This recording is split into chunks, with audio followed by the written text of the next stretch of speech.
सुनीति मैया मन में सोच रही है कि हम तो बिल्कुल सूने हो गए। उस टाइम तो कह दिया था कि कोई बात नहीं है, लेकिन पति के बिन जीना बड़ा मुश्किल हो रहा है। कहाँ तो हम 8 पहर उनकी सेवा किया करते थे, लेकिन न जाने उनके साथ क्या हो रहा होगा। ये सुरुचि उनका सम्मान कर रही होगी कि नहीं, कुछ भी समझ नहीं आ रहा, न कोई सूचना मिली है। और ऐसे तो हम रह नहीं पाएंगे। अब हमें शरीर त्याग देना चाहिए। जब हमें पति महाराज के दर्शन ही नहीं हो रहे हैं तो ये संसार बिल्कुल नीरस लग रहा है, अच्छा नहीं लग रहा है। तो सुनीति मैया जो है वियावान जंगल में पहुंच जाती हैं मरने की इच्छा लेकर। और जब मरने की इच्छा लेकर चली जाती हैं तो कहते हैं कि जब जब जो जो होना होता है सो होता है। उसी समय देवर्षि नारद का वहां आगमन हुआ। श्रीमन नारायण नारायण करते हुए मेहदी नाम का बीड़ा बजाते हुए पहुंच जाते हैं। हे देवी, इस बियावान जंगल में अकेली घूम रही हो, कोई साथ नहीं है, क्या नाम है तुम्हारा, कहां से आना हुआ है? जवाब दिया सुनीति मैया ने कि मुनिवर आप कौन हैं? जवाब दिया कि मैं ब्रह्मा पुत्र और नारद हूं। नारद जी, पहले तो आपको मेरा प्रणाम स्वीकार हो। मुनिवर, कहते हैं कि संसार में संत भगवान के दर्शन हो जाएं ब्रह्म मुहूर्त में तो पूरा दिन जो मंगलकारी हो जाता है, कुछ शुभ संकेत मिलते हैं। और आज हमारे अहोभाग्य जो आपके हमें दर्शन हुए हैं। मुनिवर, मेरे बारे में तुम जानना चाहते हो तो मैं क्या बताऊं अपने बारे में। जब से शादी हो गई हमारी तब से हम कहीं के नहीं रहे हैं। पहले तो घर था भी, लेकिन अब तो हम कहीं के नहीं रहे। मतलब साफ है, हमारे ससुर का नाम मनु महाराज है और हमारी सास का नाम शत्रुपा है और हमारे पति का नाम उत्तानपाद है और हम अयोध्या की रहने वाली हैं और हमारा नाम सुनीति है। बदकिस्मती से कोई संतान नहीं हुई तो हमने अपने पति की दूसरी शादी करा दी और दूसरी ऐसी आई, आते ही हमें घर से निकाल दिया। पति के दर्शन नहीं होते, इसलिए मन करता है कि अब हम जिए नहीं, मर जाना चाहते हैं। देवर्षि नारद ने कहा, घबराओ नहीं, हर समस्या का समाधान होता है। जब कोई समस्या जन्म लेती है ना तो उसका समाधान भी साथ में ही जन्म लेता है। भला देर हो जाए लेकिन समस्या का समाधान होता है। अच्छा, तुम मेरे कहने से 3 काम कर लेना और 1 साल इंतजार कर लो। 3 काम कर लेना। 3 काम कौन से? जवाब दिया, 3 काम ऐसे हैं जो तुम्हें तुम्हारी मंजिल तक पहुंचाएंगे। कौन से 3 काम? 3 काम यह है कि शाम को तुम्हें भोजन कम करना है और भर के नींद सोना नहीं है, नाम जप करना है और साथ ही साथ तीसरा काम यह है कि इस मुख से किसी को गाली नहीं देनी है, किसी को बुरा भला नहीं कहना है, न बुरा भला किसी से सुनना है। 1 साल तक तुम ये नियम कर लो। शाम को भोजन कम करना है और रात्रि में भर के नींद सोना नहीं है और किसी को एक मुख से गाली नहीं देनी, ना बुरा कहना है ना बुरा सुनना है। इतना सा काम है। सुनीति मैया कहने लगी कि मैं 2 काम तो कर लूंगी, 2 काम तो कर लूंगी, मैं शाम को भोजन भी कम कर लूंगी, कोई बात नहीं है। और करती कितनी हूं, जब हृदय सम्राट से दूर हुई हूं ना तब से मुझे भूख लगती नहीं है तो भोजन तो करती नहीं। शाम को नींद भी नहीं आती। जब जिसका परिवार उजड़ जाता है, घर बिगड़ जाता है, उसे नींद कहाँ आती है? लेकिन तुम कह रहे हो कि मुखारबिंद से गलत नहीं बोलना है, तो जिन्होंने गलत किया है उनके लिए बद्दुआ तो निकलती है ना। मैंने क्या सोचा और क्या हो गया है, इसलिए ये थोड़ा कठिन है। जवाब दिया कठिन ही तो अच्छे फल देने वाला समय होता है, क्योंकि कहते हैं ना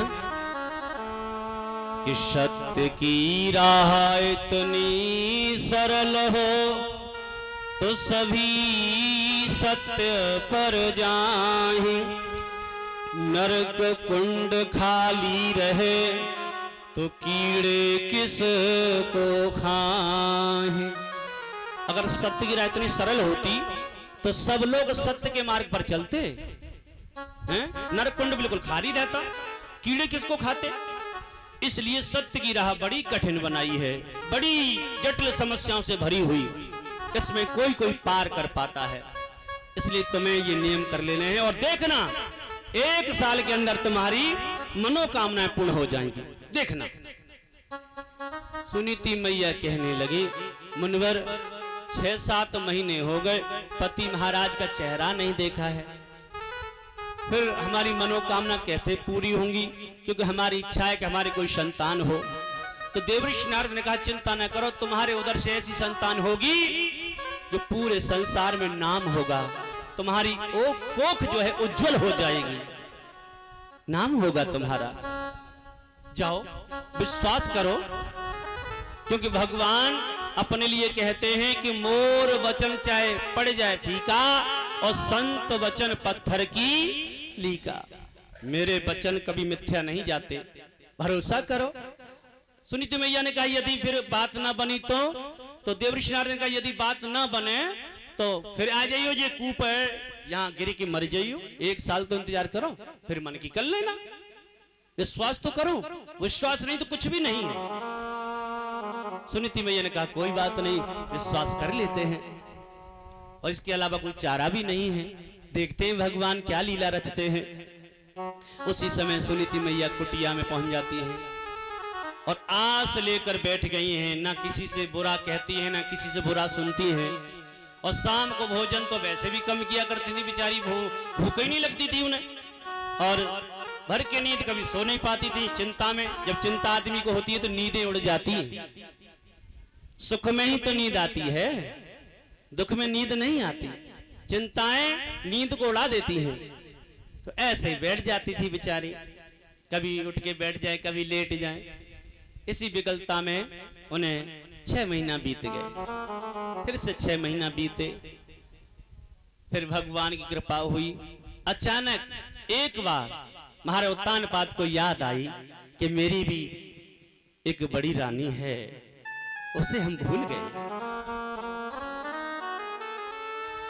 उसके बाद महाराज उत्तानपाद ने मन में सोचा कि आज मैं उससे मिलूंगा, बात करूंगा, कहाँ है, किस हाल में है, ये भी नहीं पता मुझे।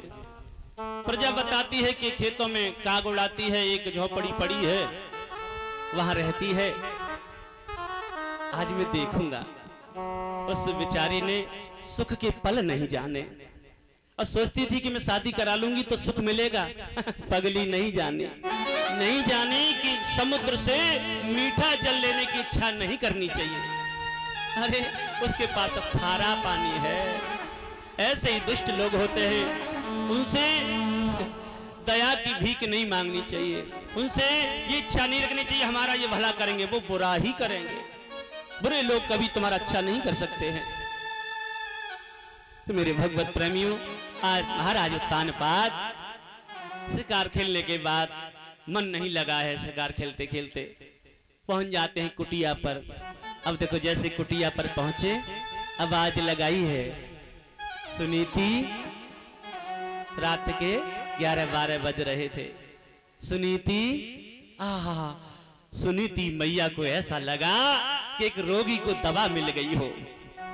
आहा, टटिया हटाई और आंखों में आंसू भर के बोली, स्वामी आ गई याद इस दासी की, भूल गए थे ना। अरे तुम्हें नहीं मिल गई ना, इसलिए तुम हमें भूल गए। आ गई इस दासी की याद, आ गई ना। महाराज तानपात कहने लगे, रानी तुमने ही तो शादी कराई, तुमने ही ये बीज बोए, और अब तुम ही कह रही हो कि हम तुम्हें भूल गए। अरे पगली, तुम्हें कौन भूल पाएगा?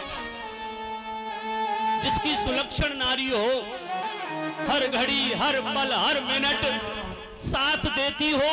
अरे सुख में तो सभी साथ दे देते हैं, जो दुख में साथ देता है वही अपना होता है। और तुमने हर घड़ी हमारा साथ निभाया, तुम्हें हम भूल सकते हैं क्या?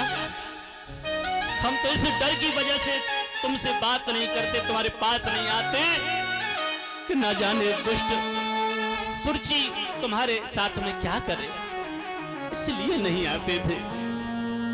आज महाराज उत्तानपाद आसन पर बैठे, और जब आसन पर बैठे तो घास फूस का आसन था, चुभने लगा।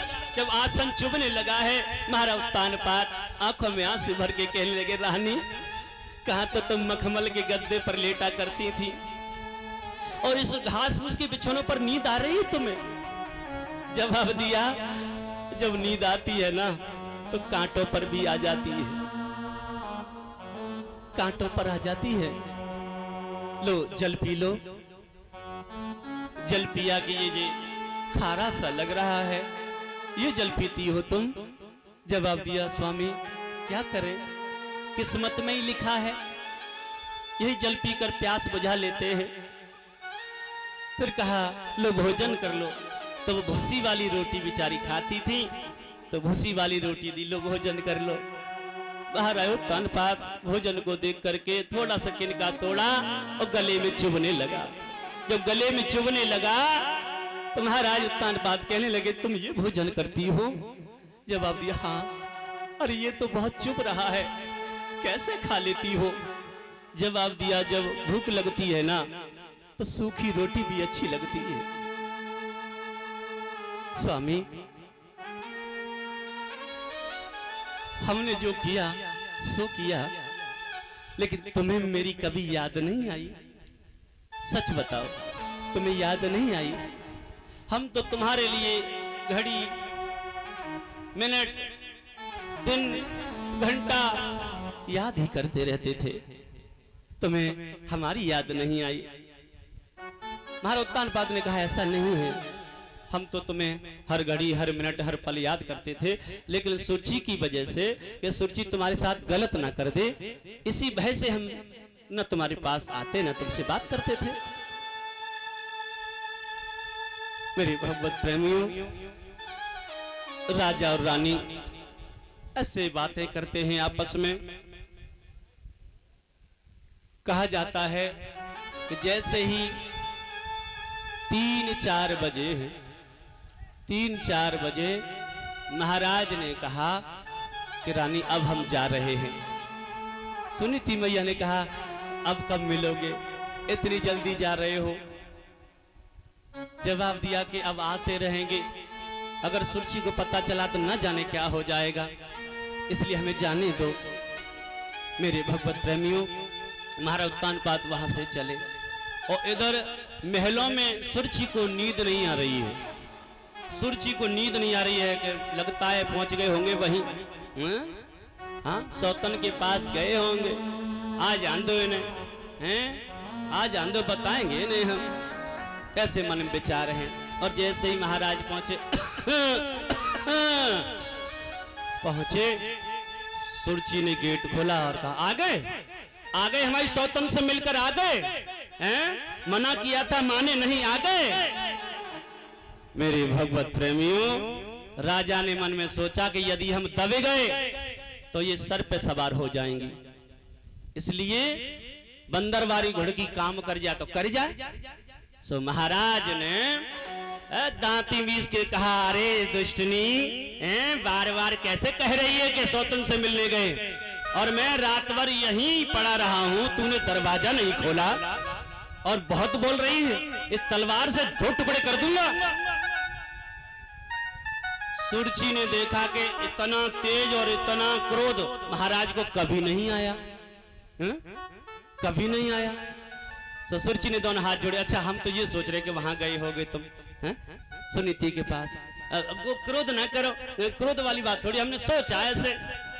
तो महाराज उत्तानपाद ने कहा कि सोचने से पहले बोलो और बोलने से पहले सोचो, समझी? बहुत बोलने लग गई हो तुम। ससुर जी ने दोनों हाथ जोड़े कहा कि बस बस अब क्रोध ना करो, हम समझ गए आप यहीं थे, आंख लग गई थी हमारी, हम गेट खोल नहीं पाए। महाराज उत्तानपाद मन में सोचने लगे कर गई बंदरवाई घोड़की काम। हाँ अब जाई घोड़की को यूज करा करेंगे, और जब तक क्रोध ना करें तब तक स्त्रियां जो हैं सर पे सवार रहती हैं। बंदरवाई घोड़की काम कर गई। अब महाराज ऐसी तरह से शयन करते हैं, भगवान की कृपा से दोनों के आंगन में खुशी की लहर है। अर्थात सुनीति मैया भी गर्भवती रह जाती हैं और सुरुचि मैया भी गर्भवती हो जाती हैं। अब देखने वाली बात यह है, सोचने वाली बात यह है कि सुनीति मैया के पास कोई सेवादार नहीं है। जब से गर्भ धारण किया है सेवादार नहीं है, और सुरुचि के पास दास दासियां सेवा में लगे हैं। धीरे धीरे वक्त गुजरता गया। अब हुआ ऐसा, जब प्रसव का नंबर आया तो सुरुचि के पास दास दासियां हैं, डॉक्टर हकीम वैद्य इत्यादि लगे पड़े हैं, लेकिन सुनीति मैया के पास कोई नहीं है। लेकिन सच कहा है कि जिनके पास कोई नहीं होता उनके पास परमपिता परमेश्वर होता है। अब तो सभी देवी देवता भेष बदल के जा रहे हैं सुनीति मैया के पास, और कोई दाई बन रहा है, कोई डॉक्टर, कोई हकीम, कोई वैद्य, ऐसे बन बन करके और नब्ज चेक कर रहे हैं। और जैसे ही बच्चा पैदा हुआ तो नार साथ में नहीं आया। जब नार साथ में नहीं आया तो बच्चा रो रहा है। जब रो रहा है तो सुनीति मैया को दिया गया। सुनीति मैया के कुछा से दुग्ध नहीं निकल रहा है, तो दूध क्या पिए बच्चा, तो रो रहा है। जब रो रहा है तो सुनीति मैया को गोद में देखा, सुनीति मैया की गोद में बालक देखा देवर्षि नारद ने, तो कहा देवी अब तो तुम खुश हो ना, अब तो खुश हो। सुनीति मैया की आंखों से खुशी के आंसू बहे। जब खुशी के आंसू बहे हैं तो बालक ने वो आंसू पिए, और सुनीति मैया बोली